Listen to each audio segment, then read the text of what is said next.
सागरोदय तीर्थ बन रहा है और इससे प्रभावित होकर के उन्होंने जिंदगी भर में जितनी कमाई की थी चल संपत्ति, आज सागरोदय तीर्थ के प्रथम प्रवचन में वो सारी सागरोदय तीर्थ के नाम की घोषणा कर दी। किसने? तुमने नहीं कह रहा हूं, पिताजी कह रहे हैं। पिताजी सब कुछ तुम्हारे लिए, कुछ भी नहीं बचा। हो सकता है ऐसा, मेरी सभा में कुछ भी हो सकता है, जैसे मैं कहता कुछ भी हो सकता है। और ये सुधा सागर की सभा है, कुछ भी हो सकता है। और ऐसी बात नहीं हुए हैं। और यदि ऐसा हो जाए और तुम्हें पता चला, अपनी छाती पे हाथ रख करके कहने की जरूरत नहीं, सुनते ही तुम्हें कैसा लगेगा। बात है, पहला पॉइंट है, उस समय तुम्हारे अंदर क्या, सुनते ही कि तुम्हारे पिताजी ने पूरी संपत्ति दान में दे दी, कुछ भी नहीं बचाया। पहली सूचना मिलना है, पहली सूचना की पकड़ है। बात की तो थोड़ी बहुत लोक लाज में, अंदर से कुड़कुड़ कर गई, ऊपर से अब ठीक है, अब क्या कर रहे हैं। अंदर की चेतना की बात है। स्वप्न में घोषित किया था राजा हरिश्चंद्र ने अपना राज्य,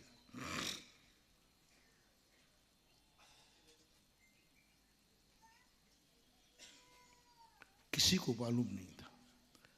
हरिश्चंद्र ने सुबह उठ करके कुछ भी नहीं किया, सीधा परिवार से कहा चलो। बोले क्यों? ये राज्य दान में घोषित हो चुका है। दान में घोषित हो चुका है तो कब किया तुमने? मंत्री बुलाए गए, मंत्रियों ने कहा मेरे सामने तो नहीं। राजा साहब कोई भी दान घोषित करते हैं तो मंत्रियों को तो मालूम रहता ही है। मंत्री कहते मुझे तो मालूम नहीं। रानी साहब से पूछा गया कि आपको, रानी साहब कहती मुझे भी मालूम नहीं। हरिश्चंद्र कहते हैं इसमें दो लोगों को मालूम है, दो लोगों को मालूम है कि मैंने राज्य दान में दिया है, एक भगवान और एक मेरी आत्मा। तो आपने कब घोषित किया? स्वप्न में। स्वप्न भी सत्य होते हैं क्या? ज्ञानी व्यक्ति सोता ही नहीं है, जागता हुआ सो जाता है और सोते हुए जागता है, सोते हुए जागता है।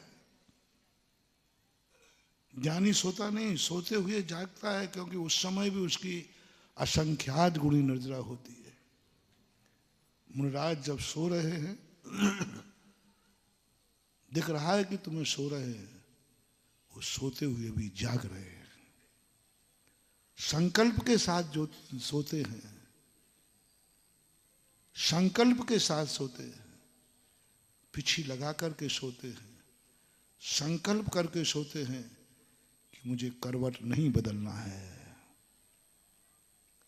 मुझे करवट, मुझे एक करवट से सोना है, करवट नहीं बदलना।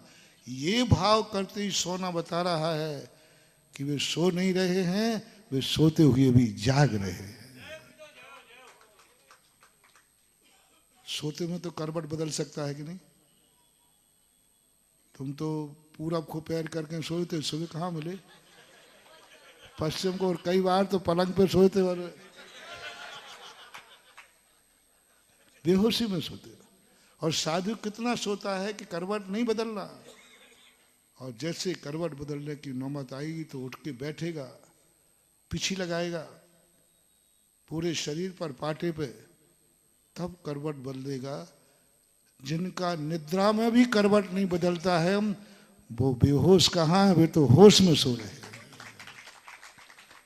निद्रा में भी करुणा अंग पल रहा है, निद्रा में भी हिरिया समिति पल रही है, निद्रा में। निद्रा के अंदर भी उनका परिणाम चल रहा है। साधु निद्रा को और जागती अवस्था को भिन्न नहीं मानता। जितने कर्मों की निर्जरा वृत्ति की जागते हुए होती है, उतने ही कर्मों की निर्जरा वृत्ति की मुनि की दो प्रतिमाधारी से असंख्यात गुणी निर्जरा होती है। यदि वो जागरूक भोजन कर रहा है उस समय प्रतिमाधारी है, खेती कर रहा है, व्यापार कर रहा है उस समय सावधान है, मैं वृत्ति हूं। चल रहा है, पैर उठा रहा है, ये पैर किसी साधारण श्रावक का नहीं, पैर उठ रहा है तो मुनि का उठ रहा है कि नीचे कोई चींटी तो मुनि का। ऐसे होते हैं सम्यक दृष्टि जीव। दान दे दिया मैंने, स्वप्न में दिया। लोग कहना स्वप्न भी साकार होता है क्या? बोले वही जिंदगी सबसे बड़ी है। जीवन एक स्वप्न है, जिसे साकार करना है। जीवन एक चुनौती है, जिसे स्वीकार करना है। स्वप्न को साकार करना है, जागृत को नहीं। वो व्यक्ति बहुत आगे का हो जाता है। वो स्वप्न को स्वप्न कह के टाल देता है। अरे तो स्वप्न की बातें हैं, ये तो स्वप्न की कल्पनाएं हैं, नहीं मान। जो स्वप्न को स्वप्न मान के टाल देता है वो बहुत खतरे में पड़ेगा जाकर। और जो ये संकल्प करके चलता है कि मैं अपनी जिंदगी में जागृत अवस्था में ही जागृत नहीं रहूंगा, स्वप्न में भी, और उसको साकार करूंगा। यदि स्वप्न भी मैंने देख लिया है तो भी मेरा वही संकल्प है। यदि स्वप्न में मैंने व्रत ले लिया है तो वृत्ति हो गया। स्वप्न में यदि मैंने पाप कर लिया है तो पापी हो गया। सुबह उठकर प्रतिक्रमण करेगा, बोले साहब क्या पाप हो गया? बोले स्वप्न में हो गया। अरे स्वप्न का पाप कोई पाप माना जाता है? स्वप्न के पाप से रात में यदि तुमने भोजन कर लिया स्वप्न में, तो ज्ञानी कहता है मुझसे पाप हो गया। क्यों? मैंने रात्रि भोजन कर लिया। कहाँ किया? पेट भर गया क्या?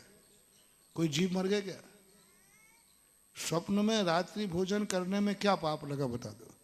दिन में तो ठीक है भाई, तो इतने जीव मरेंगे, लाइट के आएंगे, इतने जीव मरते हैं, ये तो बात समझ में आ गई